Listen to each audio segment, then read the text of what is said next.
Sebagian ulama salaf, diantaranya Sa'id ibn Khudri radhiyallahu anhu, Abu Sa'id al-Khudri radhiyallahu anhu, sahabat Nabi yang mulia. Beliau ini sudah sampai pada tingkat level di mana Ibnu Qayyim mengatakan level orang yang sholat itu ada 5. Level yang pertama, orang yang berdosa dengan sholatnya, kata beliau. Siapa ini orang yang berdosa? Orang yang sholat tidak sama sekali memberikan haknya. Ada orang sholat hanya karena disuruh oleh orang lain, hanya karena tidak enak, mau udu nggak udu terserah. Ini berdosa nih. Percuma dia sholat, dia berdosa. Karena di sini riya. Nah, itu. Dan tidak ada hubungannya dengan Allah SWT, malah berdosa dengan sholatnya. Ada orang yang kedua, sholat tapi nggak dapat pahala. Dia tahu diperintahkan sama Allah tapi tidak dapat pahala, karena dari awal takbir sampai salam semuanya menghayal. Ini orang yang percuma, nggak ada pahalanya. Masuk dalam sabda Nabi SAW, ada orang ya, yang hari kiamat diremuk-remuk sholatnya seperti pakaian kotor lalu dilemparkan ke wajahnya. Karena dari takbir sampai salam nggak ngerti apa yang dia lakukan. Untuk apa sholat kalau begitu? Allah nggak butuh sholat kita, ikhwani. Allah nggak butuh. Biar kita sholat khusyuknya luar biasa, sujudnya sampai berhari-hari nggak angkat kepala, tetap aja Allah nggak butuh dengan itu. Kata Nabi SAW dalam hadis qudsi, Allah SWT berfirman, wahai anak Adam, apapun yang kau kerjakan tidak akan bermanfaat bagiku dan aku akan kembalikan kepadamu. Itu amal kalian yang akan bermanfaat buat kalian sendiri, tidak ada manfaatnya buat saya. Kata Allah SWT, hadis qudsi. Ini luar biasa, harus kita faham nih ya, tidak boleh salah dalam masalah-masalah seperti ini. Maka kita harus tahu bahwasanya sholat itu kita yang butuh dan bukan Allah Azza wa Jalla. Baik, Abu Sa'id al-Khudri, Ibnu Qayyim mengatakan tadi orang yang kedua adalah orang yang tidak dapat pahala sama sekali. Yang ketiga, orang yang dapat pahala tapi pahalanya pas-pasan. Ini sesuai dengan sabda Nabi SAW. Ada orang yang sholat tidak akan mendapatkan kecuali setengah pahala sholatnya. Ada orang yang sholat tidak dapat kecuali 1/10 dari sholatnya. Jadi kecil, ada pahala tapi kecil, lebih banyak menghayal daripada fokusnya. Yang keempat adalah orang yang sholat berusaha untuk fokus, gitu kan? Tetapi terkadang masih menghayal, masih terlintas. Maka ini lebih dominasi pahala yang dia dapatkan daripada hilangnya pahala. Karena kalau kita lagi baca Al-Quran atau kita lagi baca bacaan sholat, kemudian kita fokus, dapat konsentrasi, ikutin bacanya, dapat pahala terus per hurufnya, gitu kan. Pergerakan juga ada pahalanya. Tapi pada saat kita baca terus kita nggak sadar lagi menghayal, cuma lisan kita karena sudah terbiasa membaca jadi ngucapin kena rutinitas, itu nggak ada pahalanya, gitu kan. Itu nggak ada pahalanya. Orang yang keempat ini adalah golongan orang yang dapat mayoritas pahala sholatnya, tapi masih ada yang hilang.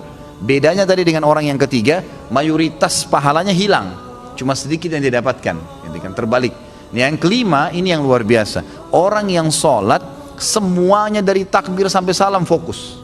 Bahkan kalau mereka sholat, mereka sudah lupa siapapun yang ada di sekitarnya. Mereka tidak perlu tahu tempat itu di mana mereka berada. Sampai pada tingkat itu. Abu Sa'id al-Khudri radhiyallahu anhu dikatakan dalam riwayat dan masuk dalam poin yang kelima ini. Jadi bukan jangan Anda katakan oh susah orang kalau fokus sholat, itu nggak ada susahnya. Asal dia mau, dia tahu dulu nilainya kadar sholat itu. Abu Sa'id al-Khudri berkata radhiyallahu anhu, saya pernah disuruh oleh Nabi SAW menjaga pasukan di malam hari dan Nabi SAW sedang tidur bersama dengan pasukan. Maka saya pun sholat di semak belukar. Pada saat saya lagi sholat, tiba-tiba ada mata-mata musuh dari jauh itu yang memanah ke arah saya dan tepatnya jatuh di jantung saya. Di tengah-tengah dadanya jatuh di jantungnya. Dia bilang lalu keluar darah. Tetapi pada saat itu saya sedang sangat menikmati surah Al-Kahfi yang saya baca, sehingga saya tidak merasakan perihnya dan sakitnya anak panah itu. Tetap baca surah Al-Kahfi dengan tenang. Al-Kahfi mengalahkan itu semua, gitu kan. Lalu kemudian dia berkata, mata-mata itu melepaskan lagi anak panah yang kedua. Dilepaskan anak panah kedua, jatuh tepat di sebelahnya anak panah pertama, tergores, keluar darah lagi. Tetap saya masih belum merasakan sakitnya karena nikmatnya membaca surah Al-Kahfi. Sampai musuh itu melepaskan 9 atau 10 anak panah. Sasarannya semua hampir sama, di jantung. Dia bilang, kalau bukan karena saya khawatir, ini sudah mulai berat, ini 10 anak panah di dadanya. Dia bilang, kalau bukan saya khawatir saya terbunuh dengan anak panah selanjutnya, kemudian Nabi SAW dan sahabat-sahabat yang lain akan dibunuh oleh musuh, demi Allah saya akan selesaikan sholat saya dengan surah Al-Kahfi. Tapi karena saya khawatir itu maka dia ruku. Dia bilang waktu saya ruku, kemungkinan mata-mata itu tahu kalau saya manusia. Tadi dia ragu. Kemudian dia lari dan tidak jadi menyerang pasukan muslimin. Tapi saksi bahasan kita bukan masalah perangnya.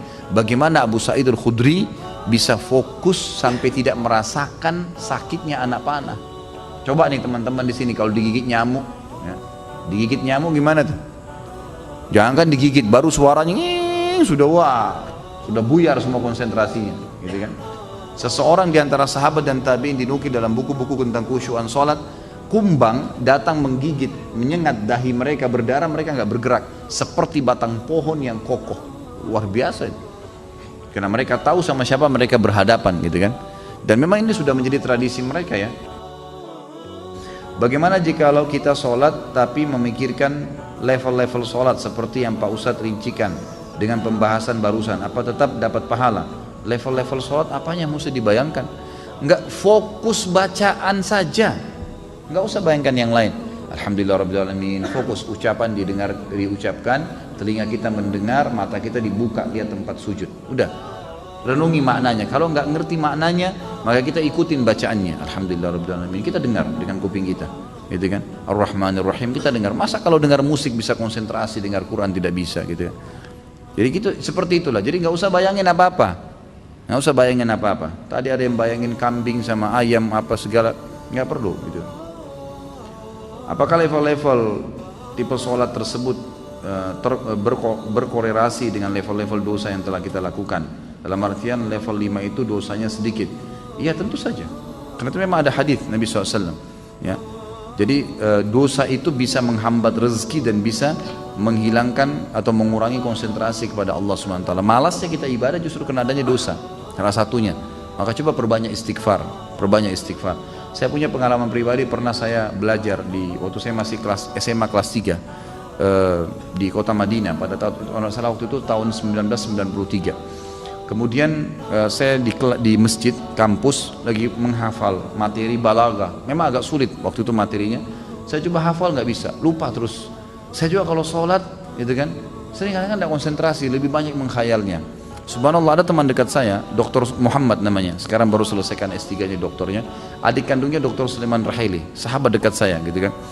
Maka beliau datang ke saya dan mau mengajar. Waktu itu beliau tingkat 2 kuliah di kuliah hadis, ngajar saya. Sebelum membuka buku balaghah itu, saya dari asar ini sudah baca nggak faham-faham, dari habis duhur malah, pulang dari kelas ujian saya baca sampai menjelang isya belum faham. Habis isya dia datang ngajar saya, terus saya tanya, akhi, apa sih sebenarnya penyebabnya? Saya kalau sholat nggak konsentrasi, baca buku nggak bisa hafal-hafal. Dia ucapin kalimat subhanallah menyentuh saya. Dia bilang mungkin kamu masih punya dosa. Padahal waktu itu saya masih kelas 3 SMA. Dan ini teman-teman perlu tahu ya, saya SMA itu di Madinah. Di Madinah itu nggak ada bioskop, nggak ada karaoke, perempuan semua bercadar pakai jilbab. Hiburan kami itu dulu kampus, Masjid Nabawi, gitu kan. Kalaupun kita masuk ke mall, ke pasar-pasar nggak ada musik, beli kebutuhan. Kemudian pulang ke kampus, nggak ada celah yang kita katakan ada dosa kayak di Indonesia, orang yang masya Allah SMA-nya di sini luar biasa kemana-mana, tapi itu saja masih cukup membuat saya tidak bisa khusyuk gitu. Lalu dia bilang, coba akhi, ente istighfar kepada Allah SWT, kemudian coba sholat, ya, dengan mungkin tujuan dia waktu itu mengajak untuk sholat taubat ya. Ada hadis Nabi SAW riwayat Abu Daud dengan sanad hasan.